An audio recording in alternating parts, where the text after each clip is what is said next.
느헤미야 9장 38절 그리고 10장 1절에서 27절 말씀 통해서 견고한 언약을 세워 기록하고라는 제목으로 말씀을 나누도록 하겠습니다. 이 느헤미야는 에스라에 이어서 쓰여진 그러한 내용입니다. 느헤미야는 이스라엘 공동체의 3차 포로 귀환 그리고 예루살렘 성벽 재건, 예루살렘을 중심으로 그 귀환한 그런 포로들이 정착하는 과정, 그리고 그 무엇보다도 그들이 하나님과의 언약에 대해서 다시 한번 갱신하는, 그래서 신앙의 개혁이 일어나는 그런 내용을 기록하고 있습니다. 우리가 함께 읽은 본문은 이 하나님과의 이스라엘 백성들의 언약의 갱신의 과정으로 하나님의 율법 준수를 맹세하고 그 포로들이요, 이스라엘 백성들이 그 하나님의 율법 준수에 대한 맹세를 문서를 만들어서 인봉, 즉 서명한 이스라엘의 가문 그리고 이스라엘 대표자들의 명단을 이렇게 기록하고 있습니다. 1절은 정치 지도자들이 그렇게 하나님의 말씀, 율법을 준수하겠다고 문서를 만들고 서명을 합니다. 2절에서 8절은 제사장들, 그리고 9절에서 13절은 레위인들, 14절에서 27절은 족장들의 명단을 이렇게 기록하고 있습니다. 이 본문을 통해서 한번 은혜를 두 가지를 통해서 생각해 보기를 원합니다. 먼저 9장 38절 제가 한 번 더 읽어드리겠습니다. 우리가 이 모든 일로 말미암아 이제 견고한 언약을 세워 기록하고 우리의 방백들과 레위 사람들과 제사장들이 다 임봉하나이다 하였느니라. 이스라엘에서 3차로 포로 귀환한 그러한 사람들이, 이스라엘 백성들이 하나님과 견고한 언약을 세웠다고 기록하고 있습니다. 하나님의 율법을 준수하기로 맹세하고 문서를 만들어서 서명을 하는 겁니다. 이것을 하는 목적은 하나님과의 관계를 다시 회복하겠다는 그러한 의식을 행하는 것이라고 할 수 있습니다. 당시 이 포로 귀환자들은 그들이 당하는 고통, 포로로 잡혀갔다가 포로로 돌아왔으나 아직도 이스라엘을 온전히 재건하지 못하는 이 고통의 원인이 다른 데 있다고 생각하지를 않습니다. 하나님과 맺은 언약을 자기들 스스로 파기했고, 그래서 하나님의 율법을 제대로 자신들이 지키지 않았기 때문에 그것으로 인해 하나님께서 자신들에게 징계를 주셨다는 것, 그것을 그들은 공감하고 있었고 깨닫고 있던 상태였습니다. 그래서 그들은 금식하며 회개했습니다. 그래서 이 회개와 이 금식하며 했던 것, 그들의 깨달음, 이것을 통해 그들은 이 의식을 통해 하나님과의 관계를 회복하기를 원했던 거죠. 이스라엘 자손들 자신들의 당면한 문제를 그 해결의 방법을 다른 데서 찾지 않았다는 것이 우리에게 굉장히 소중하게 다가옵니다. 그들은 하나님과 관계를 개선하는 것에서 그들이 가지고 있는, 그들이 지금 현재 당면하고 있는 그 문제들에 대해서 해결책을 찾았다는 것, 너무나 소중한 겁니다. 그렇습니다, 여러분. 저와 여러분의 삶의 모든 문제는 하나님과의 관계에서의 왜곡에서 우리는 찾을 수 있다는 것을 우리가 기억하기 원합니다. 흔히 우리는 사회적인 문제나 개인적인 문제가 그 어떤 사회적인 모순점, 어떠한 사회적인 잘못됨, 혹은 어떠한 개인의 능력이나 개인의 삶의 태도 등과 관계가 있는 것으로 생각합니다. 그런데 이것은 매우 단순한 생각이라고 할 수 있습니다. 이러한 사회적인 문제, 개인적인 문제, 그 사회적인 어려움, 잘못된 개인의 이러한 개인의 잘못된 이런 것들도 분명히 이유일 수 있지만 이것보다 더 원론적인 그러한 이유가 있다는 거죠. 하나님과의 관계 왜곡에 그 1차적인 이유가 있다는 것을 그리스도인들은 꼭 기억해야 할 줄 믿습니다. 여러분, 이 땅에 죄가 들어옵니다. 그리고 그로 인해서 우리 인간의 모든 인생에 질병과 고통이 생긴 이유가 무엇인지를 우리는 생각해보면 그 내용을 알 수 있습니다. 그 이유는 인류의 첫 조상 아담과 하와가 하나님의 말씀을 어긴 결과입니다. 하나님 앞에 죄를 지은 것이죠. 하나님과의 관계가 왜곡되었던 겁니다.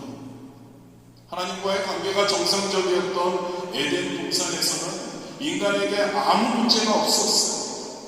그들에게 죽음이나 질병이나 늙는 것이나 식량난 등 오늘날 우리 인간 사회에서 문제가 되는 것 가운데 어떤 것도 그때는 찾아오지 않았습니다. 그런데 그들이 범죄하고 에덴 동산에서 쫓겨난 후에 그것들이 찾아온 것이죠. 하나님과의 관계의 왜곡이 모든 문제의 근원이라는 것을 성도인 저와 여러분은 항상 기억해야 할 줄 믿습니다. 할렐루야. 다르게 말하면 하나님과의 관계가 회복만 된다면, 하나님과의 관계가 우리가 그 왜곡됨이 치유되고 관계가 다시 한번 세워진다면 모든 우리의 삶의 문제가 해결될 수 있다는 것을 의미한다는 것을 우리가 기억하기를 원합니다. 이스라엘 백성들이 가나안을 정복하는 과정에서 너무나 어이없게 아이성에서 패배하게 됩니다. 그리고 위기를 느끼게 됩니다. 아이성은 작은 성입니다. 쉽게 점령할 것이라고 예상했습니다. 그런데 그곳에서 뜻밖의 패배의 그 쓴잔을 이스라엘 백성들은 맛보게 되었죠. 이 일로 여호수아는 하나님께 부르짖습니다. 그리고 하나님께서 이유를 가르쳐 주신 후에 패배의 원인을 알게 되죠. 여호수아 7장 11절입니다. 이스라엘이 범죄하여 내가 그들에게 명령한 나의 언약을 어겼으며, 아간이 하나님께 범죄해서 아이성 보잘것없는 여리고 성도 무너뜨렸던, 난공불락이라고 하는 여리고 성도 무너뜨렸던 이스라엘 백성들이 그 작은 아이성 앞에 패배할 수밖에 없었던 이유, 바로 아간의 개인의 범죄, 하나님께 범죄했기 때문에 그렇게 되었다는 이야기이죠. 아간의 처형을 통해 이스라엘 백성들은 하나님과 관계가 회복됩니다. 그리고 아이성을 너무나 간단하게 다시 점령할 수 있었던 것을 우리는 알 수 있습니다. 성경에서 이와 비슷한 예가 굉장히 많이 있습니다. 그리고 저와 여러분이 오늘날 우리가 살아가는 동안 우리들이 맞닥뜨려지는 그러한 어떠한 어려움과 문제가 바로 이것에 있다는 이야기이죠. 저와 여러분 혹시 어려운 문제 가운데 있습니까? 그렇다면 그 문제들이 바로 저와 여러분에게 하나님과의 관계를 다시 한번 바라보게 하고 하나님과의 관계의 회복을 요구한다는 것을 기억하기를 원합니다. 저와 여러분의 인생 가운데 문제를 만나게 될 때 하나님과의 관계에 문제가 있다는 것을 깨닫기를 원합니다. 그리고 회개를 하고, 그리고 하나님과의 관계를 그 무엇보다도 하나님과의 관계에 의해 우선권을 두고 하나님과의 관계 회복에 우리의 모든 것을 최선을 다해야 할 줄 믿습니다. 하나님과의 관계 회복이 없이 인간적인 방법으로만 우리가 무엇인가를 이 문제를 해결하려고 한다면 그것은 잘못된 것이죠. 그것은 더 큰 문제만을 양성해 낼 수밖에 없는 겁니다. 이사야 55장 7절이죠. 악인은 그의 길을, 불의한 자는 그의 생각을 버리고 야훼께로 돌아오라. 그리하면 그가 긍휼히 여기시리라. 우리 우리 하나님께로 돌아오라. 그가 너그럽게 용서하시리라. 사도행전 3장 19절이죠. 그러므로 너희가 회개하고 돌이켜 너희 죄 없이 함을 받으라. 이같이 하면 새롭게 되는 날이 주 앞으로부터 이를 것이요.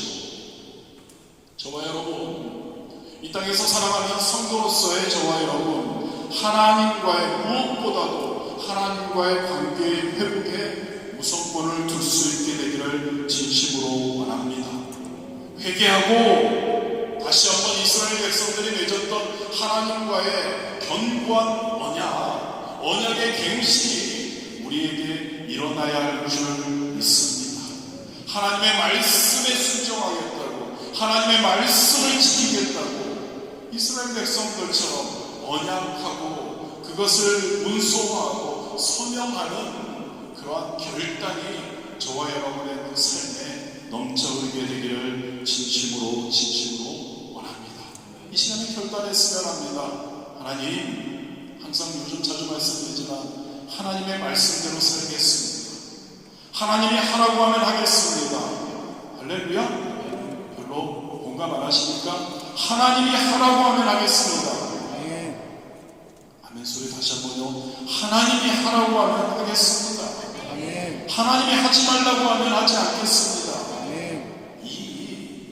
여러분, 이 결단이 우리에게 있어야 할 줄 믿습니다. 우리의 삶의 모든 문제와 모든 것들이 하나님과의 관계에 있다는 것을 우리는 항상 기억해야 합니다.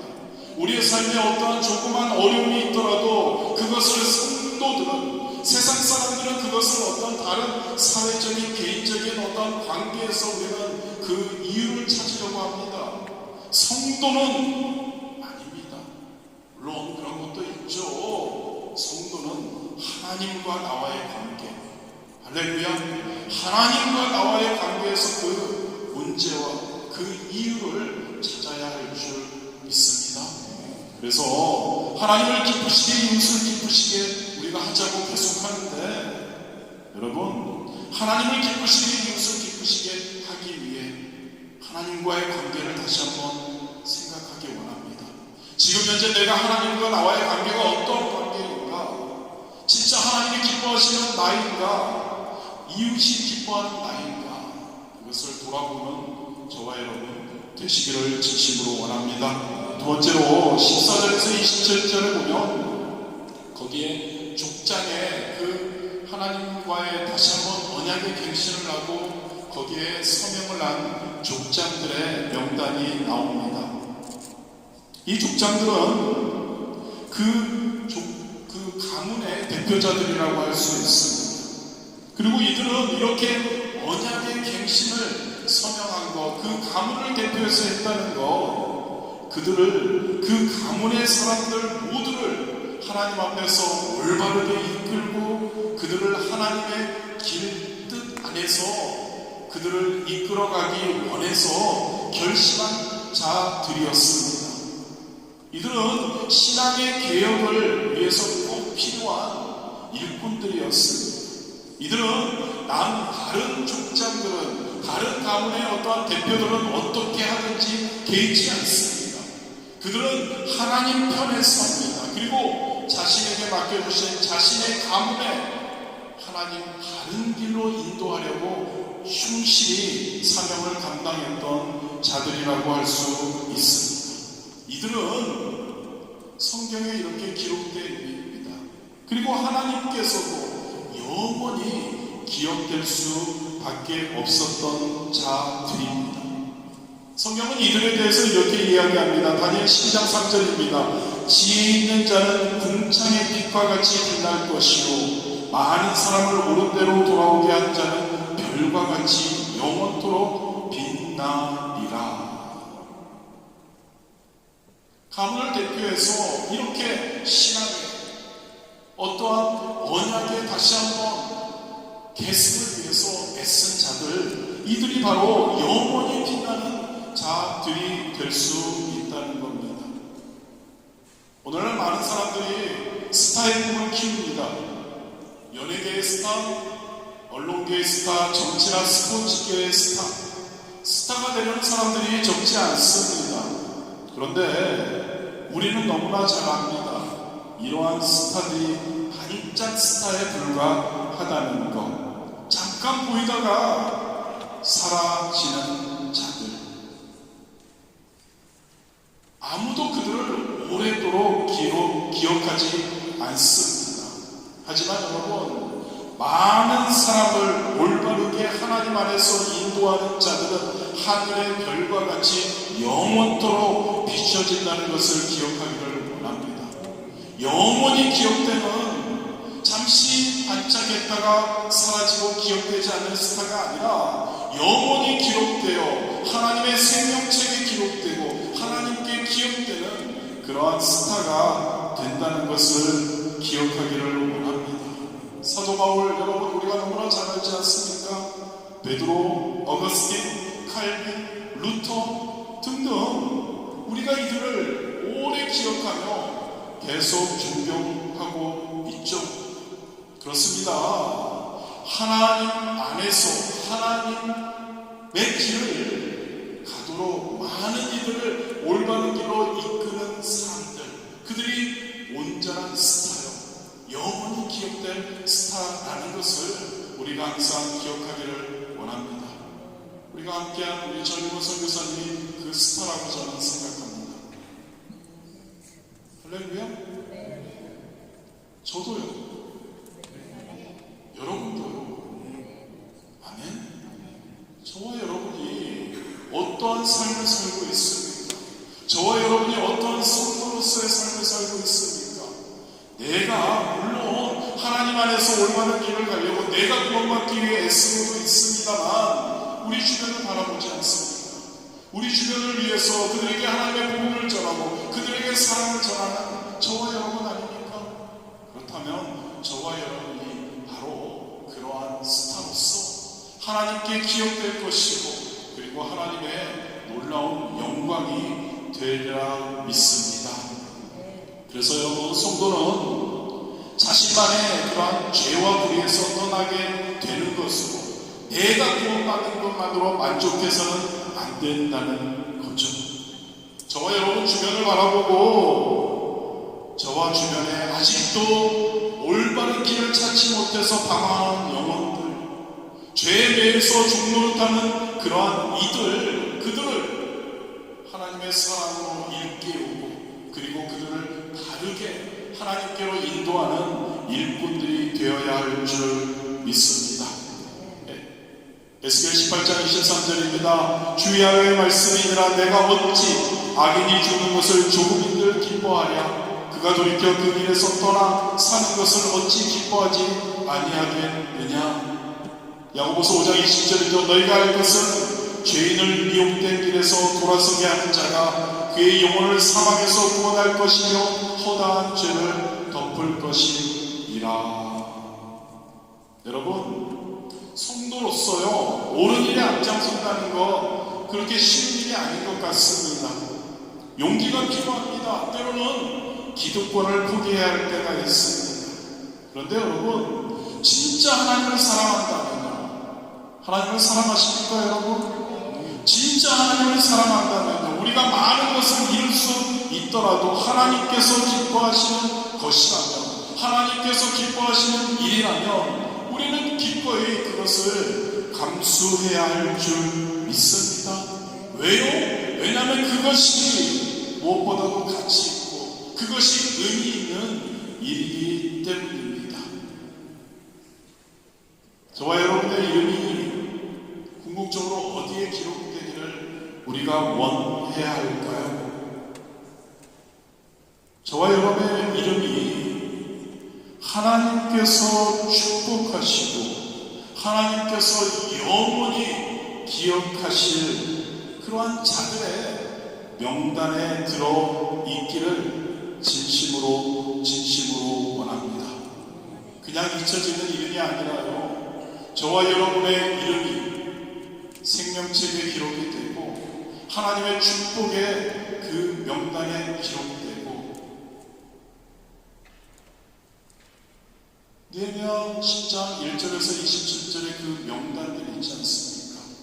족장들, 제사장들, 그리고 그 통치자들의 그 명단, 하나님 앞에 진짜 이제 하나님의 말씀대로 살겠다고 결단하고 서명한 그러한 언약의 갱신을 선포한 그들에게 성경에 기록되어 있고 하나님께 영원히 기억되었던 것처럼 저와 여러분의 이름이 그러한 기록되는 이름이 될 수 있게 되기를 진심으로 원합니다. 하나님의 생명책에 저와 여러분의 이름이 기록되었으면 좋겠습니다. 다시 한번 또 그런 일은 없겠지만 성경이 다시 한번 기록된다면 그곳에 저와 여러분, 어떻게든 저와 여러분의 주변의 사람들을 바르게 인도하려고 애쓰는 그러한 저와 여러분의 이름이 기록되어서 하나님께 영광 될 수 있었으면 좋을 것 같습니다.